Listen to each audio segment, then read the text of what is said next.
stopped paying for my stepdaughter's college tuition after she told her biological dad I was just a wallet to her.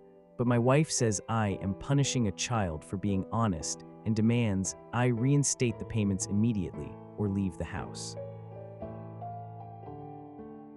So this whole mess started getting really heavy about a week ago, but the context goes back way further. I am 44, have been married to my wife Amy, F42, for about 10 years now. We met when her daughter Haley, F19, was just a kid, maybe 8 or 9 years old. Overall, I'd say our marriage has been good. Not perfect, obviously, because no marriage is, but good. Amy is usually a very caring person, and for a long time, I thought we were on the same page about everything. Haley's biological father is a guy named Dan, M45. Dan has never really been the most reliable guy. From what I gathered over the years, he was in and out of Haley's life, missing birthdays, forgetting weekends, that sort of thing. But Haley always idolized him. You know how it is, the parent who isn't there is the hero, and the one who is there doing the grunt work is the villain. Anyway, when Haley got into college last year, we sat down to talk finances. Dan basically said he couldn't contribute anything because he's between opportunities, which is his standard line. So it fell on me. Amy works part-time, but her income mostly covers groceries and her own car payments. I make a decent living, so I agreed to cover Haley's tuition and her housing. It's a lot of money, like a serious amount. Haley is in her second year now. For the past few weeks, she's been asking for extra money on top of the rent and tuition. She says it's for books or lab fees, but the amount seemed weird. I didn't want to be the paranoid stepdad, so I usually just transferred it. My friends Patrick, M44, and Warren, M45, told me I was being a pushover, but I just wanted to keep the peace. Here's the issue. Amy and I live about a 20-minute drive from Haley's campus apartment. Haley comes home on weekends sometimes to do laundry or get a free meal. Last Tuesday, I came home from work earlier than usual. I had a headache and just wanted to crash. I walked in and the house was quiet, so I assumed nobody was home. I went into the kitchen to get some water and I heard voices coming from the sunroom. It was Haley. She must have come by to grab something. She was on the phone and it was on speaker. I recognized Dan's voice immediately because he has this really loud, booming laugh. I didn't mean to eavesdrop, but I froze when I heard my name. Long story short, Dan was asking her if she got the money for the concert tickets, and Haley laughed and said, "Yeah, he transferred it this morning. He thinks it's for a biology textbook." Then Dan said something about me being a sucker, and Haley said, and I remember this exactly, "Don't worry, Dad, he's just a wallet to me. Once I graduate, I don't have to pretend to like him anymore. You're the only dad I actually care about." I felt like I got punched in the gut. I didn't storm in there. I'm not really a confrontational guy. I just stood there for a minute shaking, and then I quietly walked back out the front door and sat in my car. I drove around for a while just trying to process it. I felt stupid. I felt used. I called my brother Adam, M40, and told him what I heard. Adam is pretty blunt.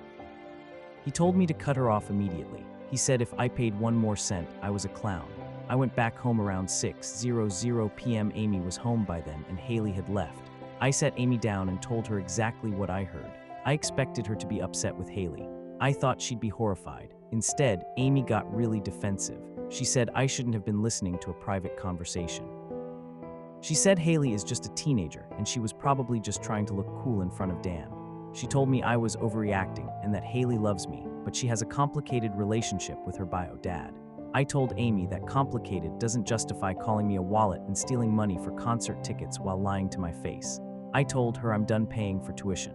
I said Haley can get loans or Dan can pay, but the bank of stepdad is closed. Amy lost it. She started yelling that I can't do that I made a commitment. She said, "You are punishing a child for being honest with her father." That line made no sense to me because she wasn't being honest, she was being malicious. We argued for hours. Amy basically gave me an ultimatum. She said either I reinstate the payments and apologize for invading Haley's privacy, or I can leave the house until I calm down and act like an adult. I packed a bag and went to stay at Patrick's place. That was 3 days ago. Amy has been blowing up my phone, telling me I'm abandoning my family, and that Haley is crying because she might have to drop out if the tuition isn't paid by the deadline next week. I'm sitting here at Patrick's kitchen table, and I honestly don't know what to do. I feel like if I go back and pay, I have no self-respect. But if I don't, I'm blowing up my marriage. Patrick and Warren think I'm doing the right thing, but they're not the ones losing their wife. Update 1, I'll start this update by saying that I actually met with Haley yesterday. Amy set it up.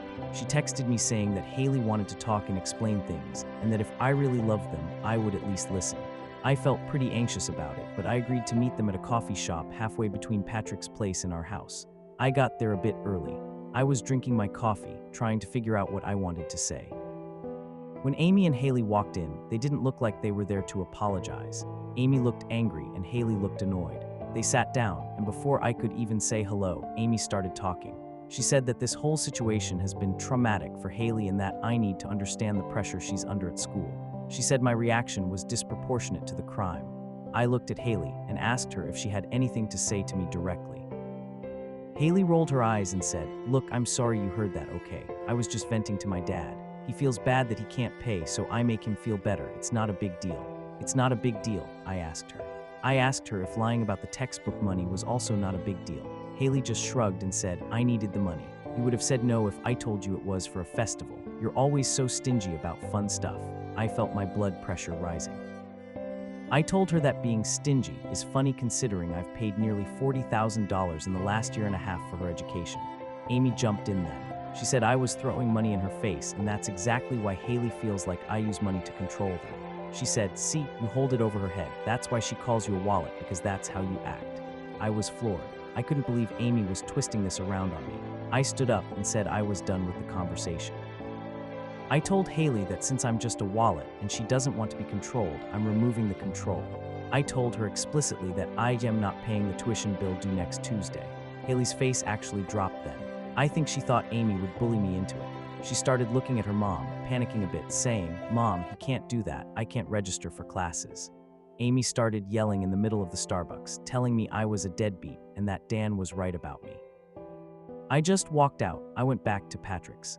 Warren came over later and I filled them in. Warren thinks I need to separate my finances from Amy immediately because she might try to drain our joint account to pay the tuition. I hadn't even thought of that. I checked the account online and sure enough, there was a pending transfer for $5,000. I called the bank right away and managed to stop it because it was suspicious activity, or at least I flagged it as such. So now Amy is blowing up my phone again. She's sending me texts saying I'm financially abusive and that she's going to talk to a lawyer. Adam says I should get a lawyer first. I don't know. I feel like my life is falling apart over a stupid phone call, but looking at how they acted today, maybe it was broken a long time ago. Edit. Patrick just told me that Amy posted about me on Facebook. She didn't use my name, but she wrote this long thing about men who use money to abuse children. Her friends are eating it up. Update 2, I've been getting a lot of messages asking if I caved or if I went back home. So here's a quick recap of the last few days. 1, I did not go back home. I'm still at Patrick's place. He's been great, honestly. He cleared out his spare room for me so I'm not sleeping on the couch anymore. 2, Amy showed up at Patrick's house on Thursday night. She was banging on the door at like 10 p.m. Patrick answered, and I could hear her screaming at him to let her in to talk to her husband. Patrick told her to leave or he'd call the cops. She eventually left, but she kicked over Patrick's planter on the porch on her way out. 3, the tuition deadline passed. I didn't pay it. Haley sent me a long text message yesterday. It started out nice, saying she misses me and she loves me, and then by the end, it turned into begging for the money. She said, "Please don't ruin my future because of one mistake." I didn't reply. I feel guilty, I won't lie. It's hard to ignore that instinct to help, but I just keep replaying what she said in the coffee shop. 4, I took Adam's advice and contacted a lawyer. I had a consultation this morning.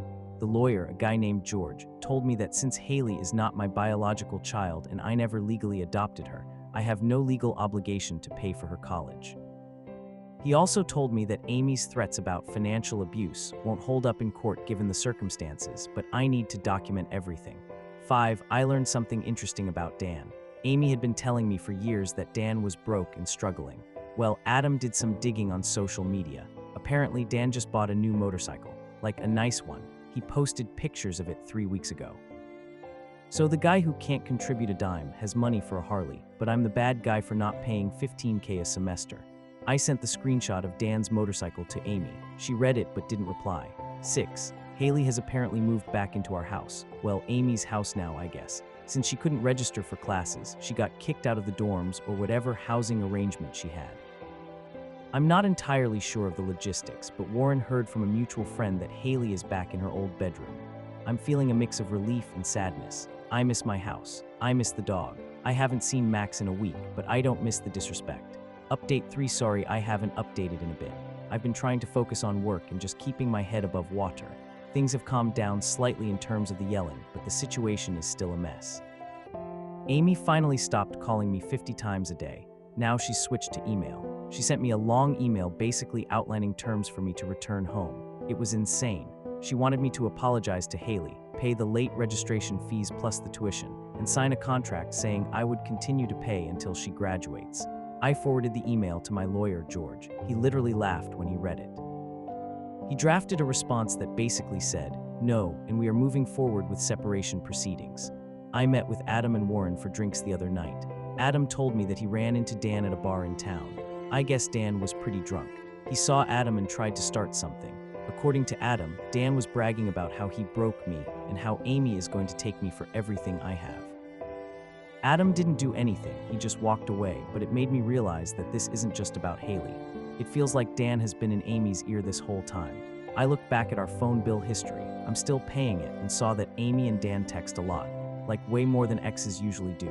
I confronted Amy about this via text. I asked her why she's talking to Dan so much. She said they are co-parenting Haley through this crisis. I told her that co-parenting usually involves the dad paying for something, not just buying motorcycles. She didn't respond to that. Haley has been posting vague, sad stuff on Instagram, stories about fake people and karma. Patrick showed me. It's childish, but it still stings. She also started a GoFundMe for her tuition. The description says she was cut off by an abusive family member without warning. She's raised about $200 so far. Most of it is from her friends. It's humiliating to see my private life aired out like that, but I guess this is where we are. I've started looking for my own apartment. Patrick is great, but I can't live in his spare room forever. I need my own space. Update 4. So there have been a few developments since my last post. I found an apartment. It's small, just a 1-bedroom, but it's mine. I moved in last weekend. Adam and Warren helped me with the boxes. It felt weird unpacking my clothes in a strange place at 44 years old, but it also felt peaceful. Amy finally got served with the divorce papers. I didn't want it to come to this, honestly. I was hoping we could maybe do counseling or separate for a bit, but after the GoFundMe and the emails, I realized there is no coming back. She called me the day she got the papers. She was crying. She sounded broken.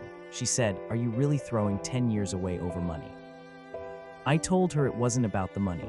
I told her it was about the lie, the disrespect, and the fact that she chose her ex-husband and her daughter's lies over her husband.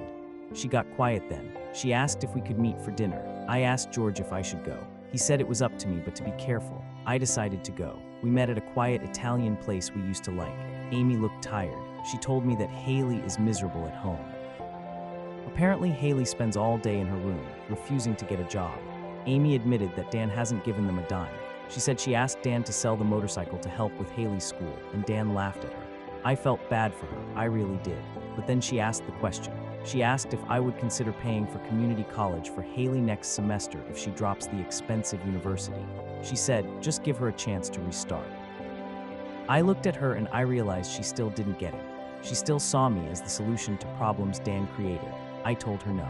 I told her Haley is an adult and she can get a job and pay for community college herself, just like millions of other people do. Amy's face hardened again. She said, then there's nothing left to say. She stood up and left me with the check. I think that was the moment I knew for sure it was over. Also, a weird side note, Dan tried to follow me on Instagram. I have a private account, mostly for photography. Denied the request and blocked him. I don't know what kind of game he's playing, but I'm not participating. Update 5. Haley has officially spiraled. I heard from a neighbor, Mrs. Fletcher. She's a nice old lady who lives next door to our old house, that the police were at the house last night. I got worried, so I texted Amy to ask if everyone was okay. Amy didn't reply, but Haley actually called me. It was the first time we'd spoken since the coffee shop. She was crying hysterically. She told me that she got into a huge fight with Amy. Apparently, Amy has been trying to get Haley to work at the local grocery store, and Haley refused because she thinks it's embarrassing. The fight escalated, and Haley threw a vase against the wall, and the neighbors called the cops because of the screaming. Haley asked if she could come live with me at my new apartment. She said, "Mom is being crazy. She's obsessed with money now. I just want to live with you, Dad. I'll be good." It was heartbreaking. She sounded like the little girl I used to take to the park, but I knew I couldn't do it. I told her that wasn't possible. I told her she's welcome to meet me for lunch sometime, but she can't live with me. She screamed, "I hate you," and hung up. I talked to Adam about it. He said I dodged a bullet. He thinks Haley is just looking for the next easiest option since Amy is finally cracking down on her. Patrick thinks I should change my number. I'm considering it. I also found out from my lawyer that Amy is trying to go after alimony. George says she might get some for a few years because of the income disparity, but since she worked the whole marriage, it won't be permanent. I'm resigned to it. If paying her for a few years means I get my freedom, fine. Update 6. I'm writing this because I need to vent. The divorce process is getting ugly. Amy's lawyer is claiming that I acted in a parental role for 10 years, and therefore I have an obligation to support Haley's education even after the divorce. George says it's a Hail Mary argument and unlikely to work in our state, but it's dragging things out. Meanwhile, I ran into Dan. It wasn't planned. I was at the hardware store buying some hooks for my apartment, and I turned the aisle and there he was. He saw me and smirked. He said, "Hey, big spender, how's the bachelor pad?" I tried to walk past him, but he stepped in front of my cart. He said, "You know, you really screwed them over. Amy's a mess. She calls me crying every night." I looked him in the eye and said, "If she's crying, maybe you should sell your bike and help her out." His smirk dropped. He got up in my face and said, "Watch your mouth." I just laughed. I honestly just laughed in his face. It felt good. I realized he's just a sad, middle-aged guy trying to act tough. I walked around him and checked out. I told Warren about it, and he was worried Dan might do something to my car, but I have a dashcam now. Amy is also selling the house. She can't afford the mortgage on her own. I agreed to the sale because I want my equity out of it. It's sad to think of strangers living there, but it's just bricks and wood now. Update 7. It's been a few months. The divorce is final. The judge ruled in my favor regarding the tuition. No obligation to pay. I do have to pay Amy some alimony for 3 years, but it's manageable. I kept my retirement accounts intact, which was my biggest worry. The house sold last week. I went over there one last time to get the rest of my stuff from the garage. Amy wasn't there, but Haley was. She was sitting on the front steps. She looked different. She cut her hair short and she looked tired. We talked for a few minutes. She told me she's working at a call center now. She said she's saving up to go to community college next year. She didn't apologize exactly, but she did say, "I know I messed up. Dan, my dad, he's not who I thought he was." Apparently, when Amy and Haley needed money for the move, they asked Dan for help, and he told them he was moving to Florida with a new girlfriend and couldn't spare anything. I told Haley I was sorry to hear that. I gave her my new number. I did end up changing it and told her to use it only if she really needed something important, not money. She nodded and said thanks. It was a quiet ending. No screaming, no vases being thrown, just sad. Amy is moving into a condo on the other side of town. I haven't spoken to her since the mediation meeting. I'm doing okay. I've been hiking a lot with Patrick and Warren. I even went on a date last week. It didn't go anywhere, but it was nice to just sit across from a woman who didn't want anything from me other than conversation. Update 8. I realized I never gave a proper conclusion to this saga, and since it's been about 6 months since the divorce, I figured I'd update one last time. I've been largely staying off social media and just living my life. It's been peaceful. I bought a small house. It's not as big as the old one, but it has a nice yard for a dog. Yes, I got a dog. His name is Spot. He's a rescue mutt, and he's the best roommate I've ever had. Amy and I are completely no contact now.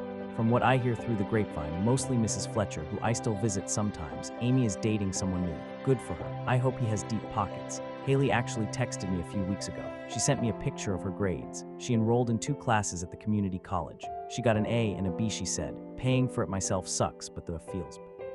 I texted back, "Proud of you," and I meant it. Dan is apparently in Florida, just like he said.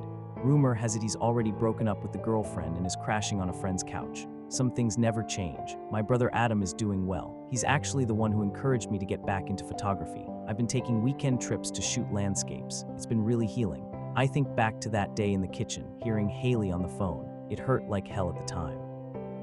It felt like my world was ending, but looking back, it was the truth coming out.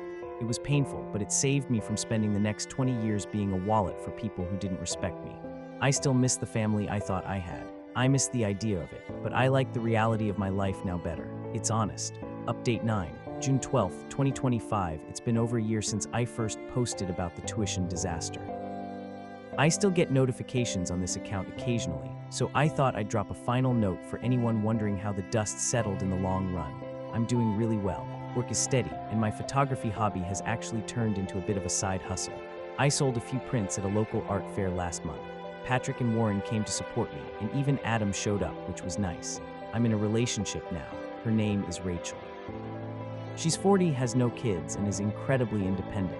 We've been seeing each other for about 8 months. It's refreshing. We split checks, we talk about real things, and there's no drama. She knows about my past, and she thinks I handled it the best I could. As for the others, Haley is still plugging away at community college. She works full-time and takes classes part-time. We grab lunch maybe once every 2 months. Our relationship is different. It's distant but respectful. She never asks for money anymore. She told me recently that she hasn't spoken to Dan in almost a year. He apparently asked her for money a few months ago and she blocked him. I guess she finally saw the light. Amy seems to be struggling a bit. I saw her at the grocery store a while back. We didn't speak, just made eye contact. She looked older, stressed. I heard from a mutual friend that her new relationship didn't work out and she's living with a roommate now to make ends meet. I don't feel happy about it, but I don't feel guilty anymore either. She made her choices. Dan is Dan. I think he's still in Florida. Nobody really talks about him. He's just a ghost in the story now. Patrick and Warren are still my rocks. We're planning a fishing trip for next month. I've learned a lot through this. Mostly that you can't buy love and you definitely can't buy respect. If someone sees you as an ATM, closing the account is the only way to find out who really cares about you. For me, it turned out the people who cared were the ones who told me to stand up for myself. I'm grateful for them, and honestly, I'm grateful I walked out of that house when I did. It was the hardest thing I ever did, but it was the right thing. Anyway, that's it from me. I'm going to go take Spot for a walk. Thanks for listening.